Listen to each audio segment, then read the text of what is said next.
Welcome back to Super Sentai Review, episode number 390. I believe this is 95. Yeah, 95. We're reviewing episodes 5 through 8 of Kyoryuger. Kyoryuger, I think it's called.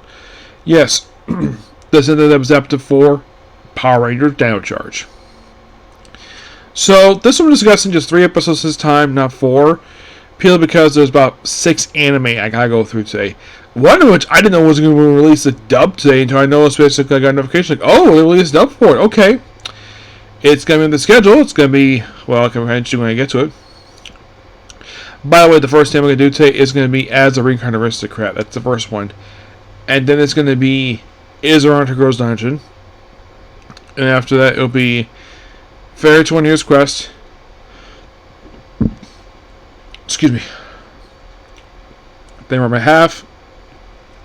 Blue Exorcist, and finally, hopefully, Capital case closed.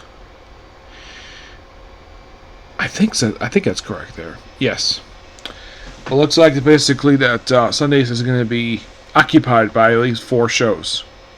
That's why I get all the ones on Saturday. So, in the case of particular episodes, for episodes 5 through 7, 5 and 6 is the 2-parter Ramirez arc. Yes. Basically, the whole thing in this one is that we show off the fact that there actually were previous Kyorangers. Yes. Yes, there was. And he just shows up, and he is a warrior spirit. When, of course, basically, he's asked by King later on, like, oh, you're a girl. I was like, no, not necessarily, I'm a warrior spirit. I can still fight even though I'm dead. He, of course, makes jokes of the fact that he's dead. Which, of course, Turner is like, stop that. Take a job seriously. So, he is very much supportive of the current generation. He basically... by the way, he's played by a guy who's by appearance, he does not look Japanese. The actor is Canadian-Japanese actor Robert Baldwin. Now, Alec Baldwin, the guy, just a completely unrelated name. And he's a guy with a bit of a gut with him. He's also got a beard. And he was a previous Kyuranger. Which one per se? Well, we'll find out in part 2 which color he is. Because he's not part of Power Rangers 5. He's basically one of the... Well, we'll get to that. So, we have this thing where Cordelia, where it's her turn to unleash a monster in the episode. So, she creates a monster that makes cakes. Okay. Makes her very happy. Everything's going good. And then all of a sudden he gets affected by this other monster who gives him cavities, and then he just gives everybody cavities. At one point, Ian gets cavities too. Trust me, I've had cavities. They're not fun at all. They actually kind of, like, the ones I get are not that crazy, like over the top of in this episode. The ones I get are very tiny, and I've had a history of those over the years, and it's not fun getting those filled in at all. No. They're actually quite expensive, basically. But this is before stuff got nowadays. Nowadays everything's expensive. When I got this done back in the late 90s, early 2000s, basically, it wasn't as bad as it is today. So, basically, we don't know who exactly was responsible for it, and of course he goes nuts because he's got cavities, so he gives everybody basically decay. And it kind of was like a dental episode for some reason. I don't know why.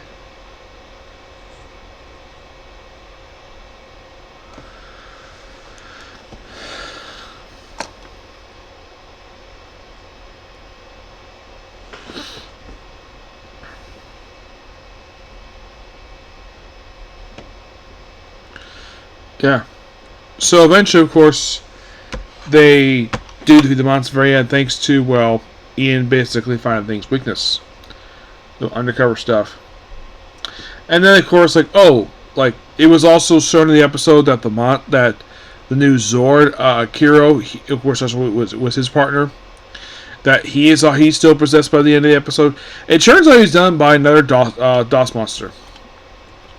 Which, of course, revealed this guy actually was one of the previous Kyurangers' most deadliest enemies. And someone got beaten, a fragment of his got put into the cavity, basically inside the beast berry. Which, yeah, and so it was like, oh man, my thing failed because I think I had cavities. Because the whole thing is about spreading happiness. These smiles. And look at the monster basically, probably as an apology for ruining her plan, decides to come up with a different plan. Yes, seriously. Come up with a completely different plan and just, well, do a singing thing, and then eventually the whole episode, Ami finds out that he might disappear if the power fades for his own partner. So it also showed inside it actually his actual warrior powers were there. What color they are, I'm not gonna say just yet. So she figures a way to get inside, like how of course he has him summon that thing by saying, "Girl, come on," and says it in English. Yes, because he says some lines in English. Well, because he's Canadian.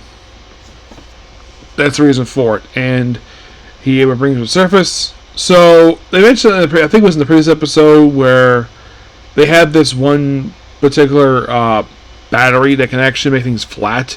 So Amy makes herself flat, slips inside of the beast battery, and decides to trick him to come out of the thing by making the monster fall madly in love with her, and that frees the warrior powers. Ramirez like, "Oh, okay, got my powers back, awesome!" And then they beat him. Of course, he gives them a bunch of water, making him giant size, and of course they need the power of his Zord.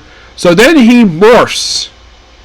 Without the gun thing, he basically used one of the chargers to basically morph himself into a Spirit Ranger, Cylon. Yes. Which, by the way, in Giant Charge, this was Tyler's father with this particular power. And here is this guy, but he doesn't appear a lot here. So, yeah, he's just a recurring character. He's there for these episodes. He doesn't appear again for quite a while. Also, he transforms, his gut disappears.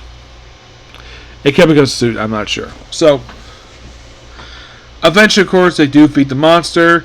And they're able to keep the actual Zord, where he goes off to do whatever. He'll be back, don't worry. And by the end of the episode, it's revealed that 100-Face Chaos has got a charger of a pterodactyl.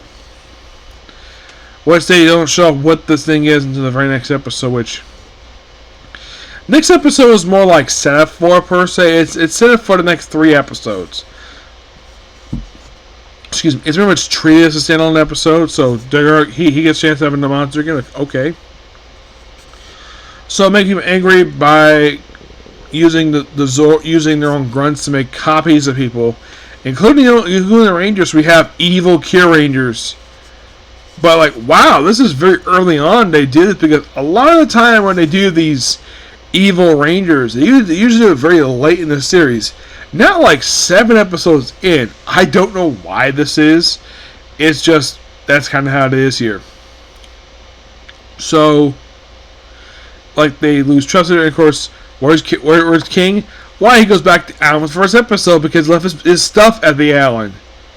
I'm like, wait, you haven't gone back in 7 episodes since you arrived in Japan? So Jordan gets back there, and it turns out by the way, in this episode, King runs into Chaos. Yes. Now this is interesting, because he's not necessarily the main villain per se. He's the main general, whatever he gets orders from, and their higher up is not here yet. But Tor knows who he is because his team's been battling him for years.